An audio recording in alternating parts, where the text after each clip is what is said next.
You know who told me that about your zip code determines where you're going to end up in life more than anything else? It wasn't a poor person. It was a super rich guy who grew up in a super rich zip code. Mm-hmm.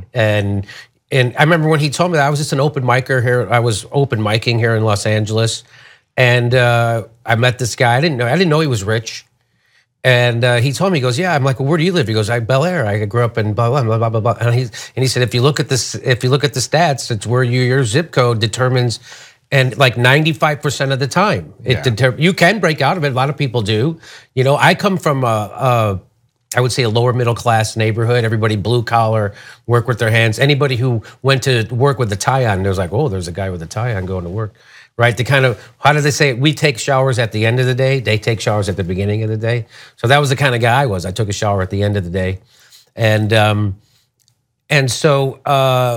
it turns out that guy who was wealthy was raised in a wealthy atmosphere and told you that, he wasn't that funny. He was a comedian? Yeah. Oh.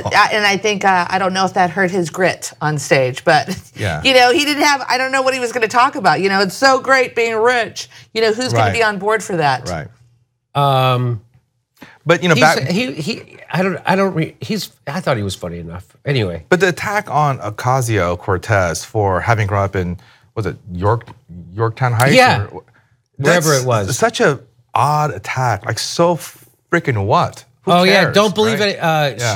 Yorktown Heights. Don't believe any single parent's bad because she didn't grow up in a enough house. What the F? Yeah, I mean, it's like two totally separate things. Yeah. Like, what does it matter if she grew up in the Bronx or Yorktown Heights? I mean, I guess the message is she's a fraud of some sort. She's not as poor as she's portraying herself to be. So you can't believe in her radical ideas. Right. It's a weird attack. I agree. It's not going to work.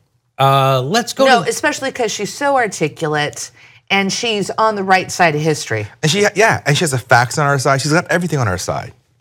All right, so let's go to this story. I was just in Portland, and there was some violence up there this weekend. Really? Yeah. You think I'm kidding? A nice town. It's such a great town, and it's surrounded by white supremacists, and it really is. Oregon is a lot of anyway. So Portland, a very white town, also. Yeah.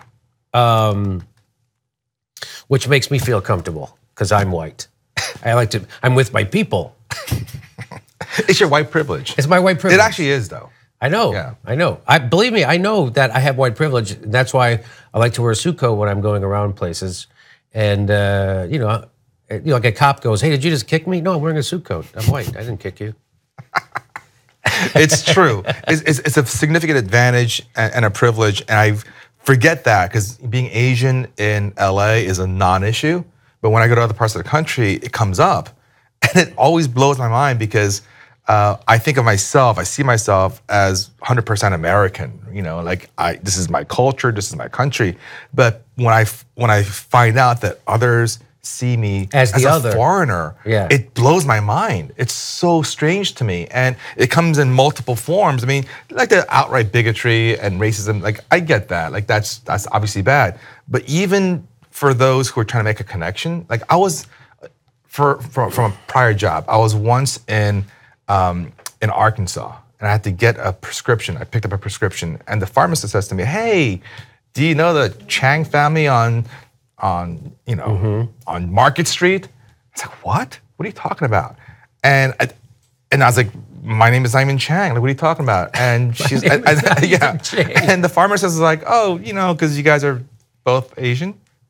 It's like, I don't know every Asian person in Arkansas. I don't even live here. I don't live here. I just showed my driver's license. I'm from California. Why would I know the random Chang family on Market Street? But, she just saw me as an Asian person and just lumped me in with the only other Asian person she knew. She didn't mean any harm by it. She just tried to make a connection, right? But it just was a reminder to me that they saw me as an outsider. Hey, I hope you enjoyed this clip. There's a whole hour and a half of aggressive progressives waiting for you at the Young Turks Network. Become a member and get access to all the content.